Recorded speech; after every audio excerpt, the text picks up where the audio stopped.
l'origine du mot fantasme, il y a la racine grecque, phae, phaos, phos, qui signifie lumière.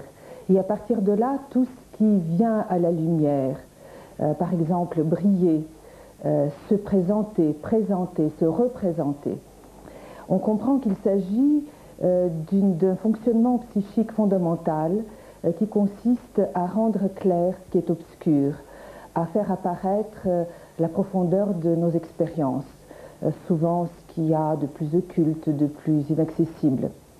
Alors lorsque Freud reprend le mot Fantasie, Phantasieren, il entend par là non pas toutes les capacités de représentation, il entend la capacité intime de représentation.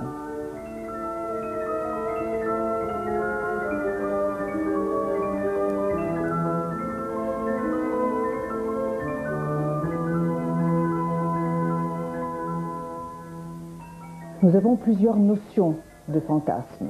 Il y a les fantasmes diurnes. Il s'agit de ces rêveries diurnes à travers lesquelles nous nous figurons sous une forme parfois infernale, parfois paradisiaque, nos vœux les plus chers ou nos cauchemars les plus durs. Ce sont nos littératures, nos romans privés publics, des contes de fées ou de contes diaboliques. C'est quelque chose que Freud a constaté dès le début de son expérimentation de la vie psychique, et on en trouve la référence dès ses livres sur l'hystérie. Plus tard, il constate que dans certaines expériences, notamment chez les hystériques, le sujet se livre à des rêveries, en effet, inconscientes, mais à forte connotation sexuelle, et qui sont précurseurs des symptômes hystériques. Et il appelle cela des fantasmes subliminaux.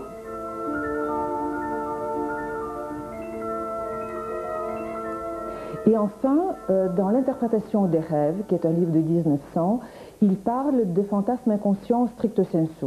Il s'agit justement de ces scénarios très profonds qui figurent nos désirs inconscients, généralement sexuels, et qui se trouvent en quelque sorte au début du trajet progressif qui va conduire au rêve.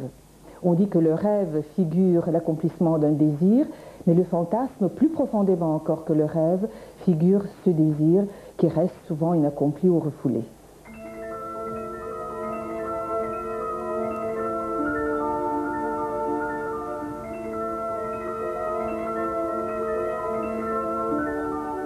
Alors on comprend à partir de là que le fantasme est une construction très complexe.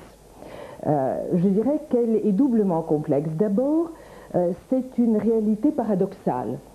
Ça n'a rien à voir avec la réalité perceptuelle, avec ce que nous vivons de manière réelle tous les jours. C'est une réalité illusoire. Et cette réalité illusoire, bien qu'illusoire et donc très différente de la perception, est d'une intensité et d'une logique très rigoureuse. Donc Freud nous invite dans un premier temps à nous rendre compte de l'existence dans notre psyché de cette réalité particulière. Et je crois que c'est très important d'insister là-dessus, parce que dans le monde contemporain, nous vivons dans le stress, dans la performance, dans le réalisme, et cette réalité psychique, qui est illusoire et néanmoins très importante, a tendance à être évacuée. Et la psychanalyse nous invite à prendre au sérieux cette réalité-là.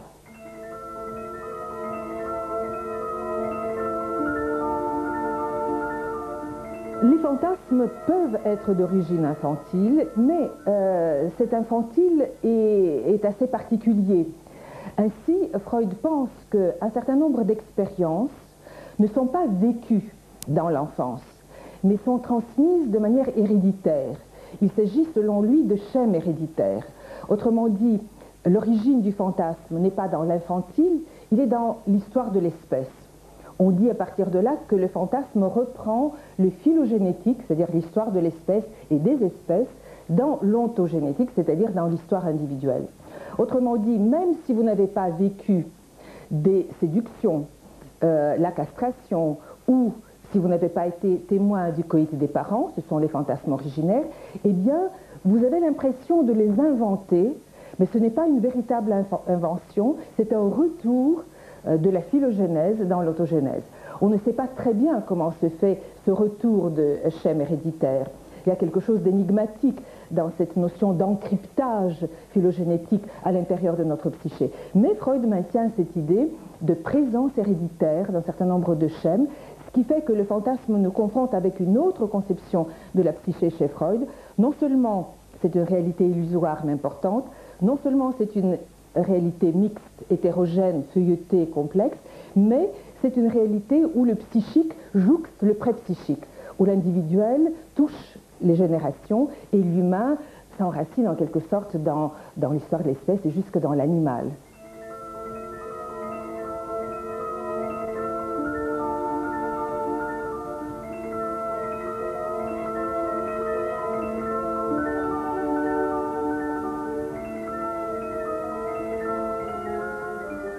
Le lieu privilégié où les fantasmes ne se réalisent pas, mais se formulent, et à partir de là ont une chance de s'évider, c'est la littérature et les arts. Et on peut donner plusieurs exemples à cet égard. Je pense notamment, dans le cadre de la littérature française, à ce déploiement paroxystique de fantasmes qu'est l'œuvre du marquis de Sade, et qui nous confronte avec une mise en scène hyperbolique d'une jouissance essentiellement provoquée par la violence et la douleur.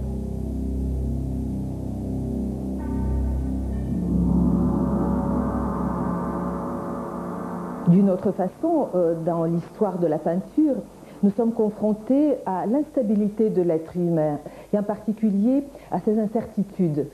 Sommes-nous hommes ou femmes? Ou même, cette question peut être formulée sous une autre forme, sommes-nous humains ou inhumains? Et ça donne lieu à toute la fantasmatique concernant les métamorphoses ou les anamorphoses. On les trouve chez Ovide, mais on les trouve de manière picturale et dramatique chez quelqu'un comme Goya, par exemple, où les caprices de Goya peuvent être référés, bien sûr, à l'expérience douloureuse politique du peuple espagnol pendant les guerres post-révolutionnaires, mais aussi de manière plus personnelle à la dépression de Goya lui-même, à son incertitude quant à sa vie, à son vieillissement, au fait qu'il est en proie à la mort et au dépérissement.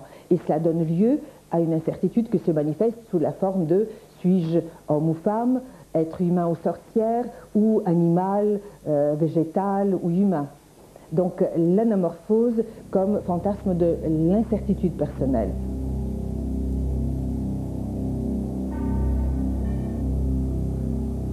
Alors il y a quelque chose de très paradoxal dans la culture contemporaine qui est le fait que nous nous trouvons dans une société de l'image. On dit souvent que c'est la société du spectacle et on imagine peut-être à partir de là que c'est le règne généralisé du fantasme.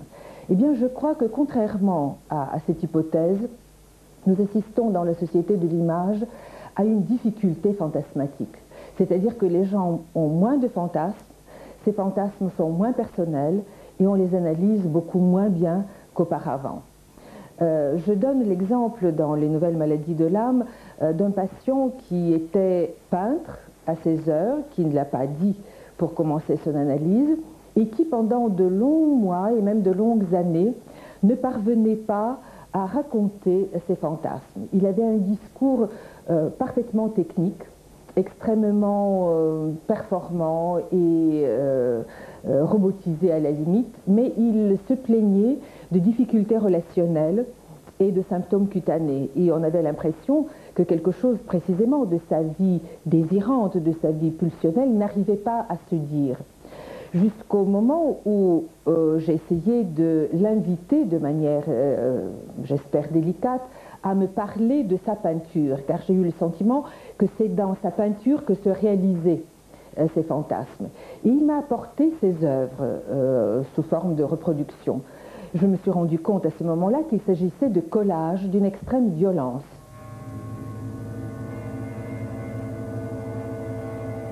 On peut avoir le sentiment que les fantasmes de cet homme n'étaient pas simplement refoulés. C'était plus grave que cela.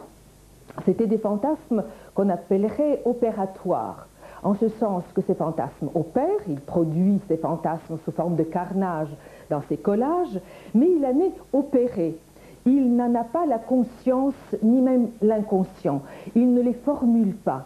ces fantasmes se déversent dans l'acte technique de jeter de la peinture, de couper avec les ciseaux, ou ces fantasmes se déversent dans la somatisation, les symptômes cutanés.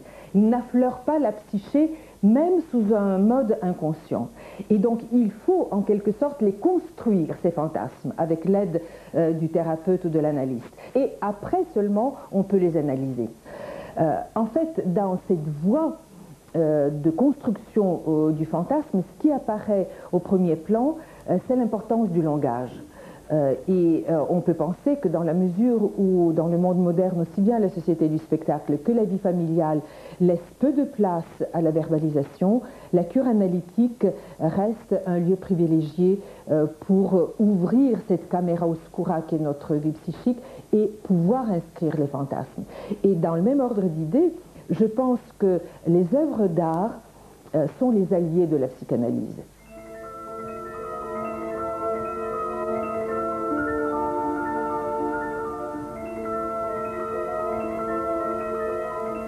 Je voudrais dire aussi quelque chose qui prête à confusion souvent lorsqu'on se met à penser l'importance des fantasmes dans les œuvres d'art. Le commentaire social souvent confond le fantasme et la réalité. Et on dit Sade met en scène des fantasmes, c'est un nazi. On confond le fantasme et le passage à l'acte, le déploiement de la vie fantasmatique et le bourreau. Je pense au contraire que la vie fantasmatique est le garde-fou le plus efficace et que par le déploiement du fantasme dans le discours d'abord et par l'analyse et l'interprétation des fantasmes, nous avons une meilleure chance à la fois de jouir de nos fantasmes et de les liquider, et c'est peut-être la seule façon de ne pas les appliquer. C'est un garde-fou par rapport à la barbarie.